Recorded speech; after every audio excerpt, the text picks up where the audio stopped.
If we knew there were intelligent life forms on another planet in our cosmic neighborhood, could we contact them from Earth by sending a message? If the answer is yes, what exactly should we send them? Do we have to use some kind of language? Hello, I am Homo pretelateris. Let's explore the enigmatic possibilities of communicating with intelligent life beyond our planet.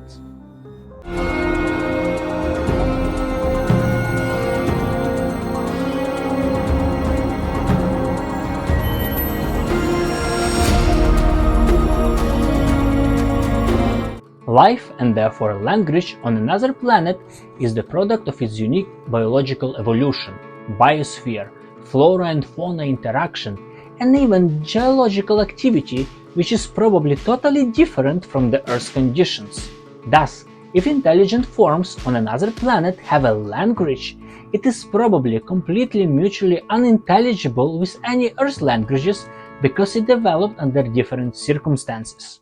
So, if we are to send a message to aliens, it almost does not make any sense to use Earth languages. Composing a message which can be mutually understood without language is not an easy task, but attempts have been made in the past.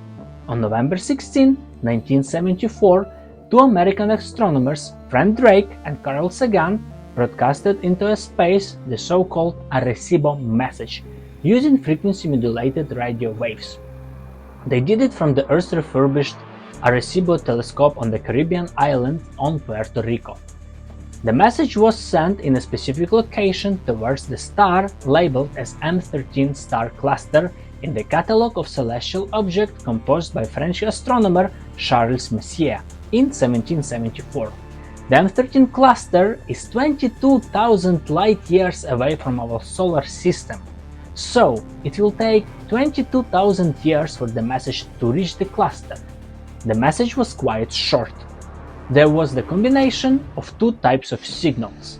Higher frequency signal represented a black square, or number 1, and lower frequency represented a white square, or number 0. The black and white squares were arranged in a rectangular matrix of 73 rows and 23 columns. 73 and 23 have been chosen as their prime numbers, divisible only by 1 and itself. Unless biological evolution, prime numbers are the universal feature in the universe. They stay the same no matter what planet we are on. Overall, only 1679 symbols have been sent. Message contains no language, just 7 blocks of encoded information.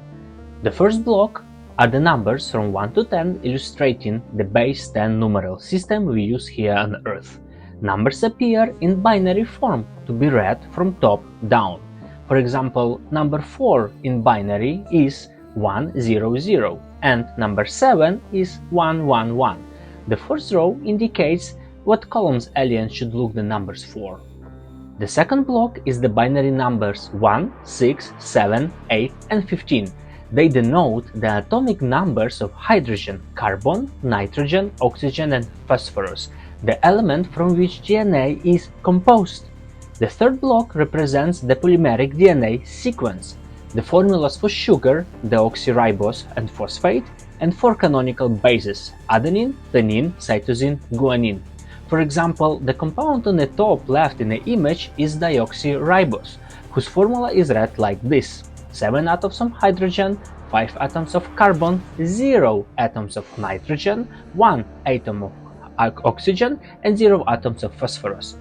The first block shows the graphic representation of double helix in which DNA molecule naturally exists. The vertical bar in the middle is the binary representation of nucleotide base pair number in human genome. The value depicted is around 3.4 billion, which was believed to be the case when the message was transmitted in 1974. It is now known that there are only approximately 3.2 billion base pair in human genome. The fifth block is supposed to represent the average human being. The element on the left on the image indicates the average human height of 1764 millimeters or 5 feet and 9 inches. The right of the image indicates the size of the global human population in 1974, which was approximately 4.3 billion people. The block number 6 is showing the solar system, the Sun, and the 9 planets, including Pluto. Third planet from the Sun, our Earth, is raised above, closer to the human image to indicate where the message originated.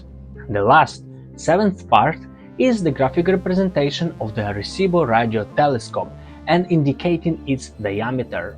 The part of the image that resembles a letter M is there to demonstrate that the curved line is the concave curved mirror utilized to reflect and send signal into space.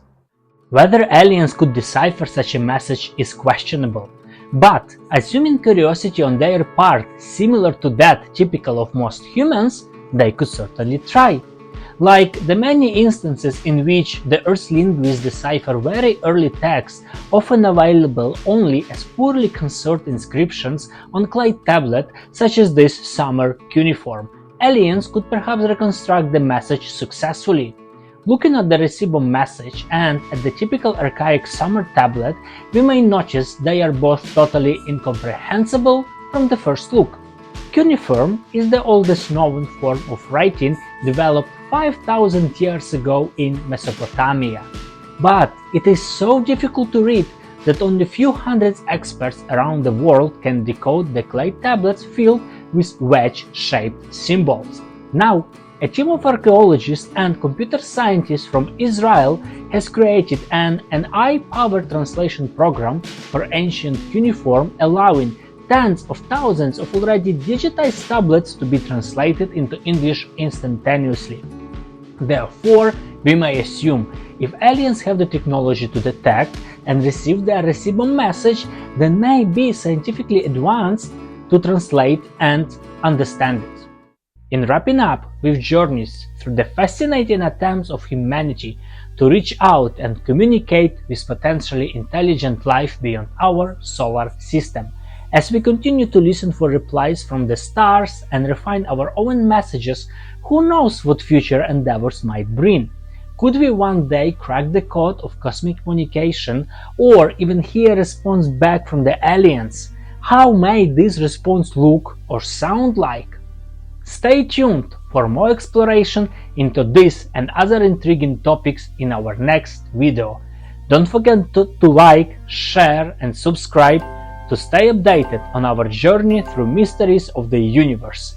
And most importantly, never forget to think in terms of big picture.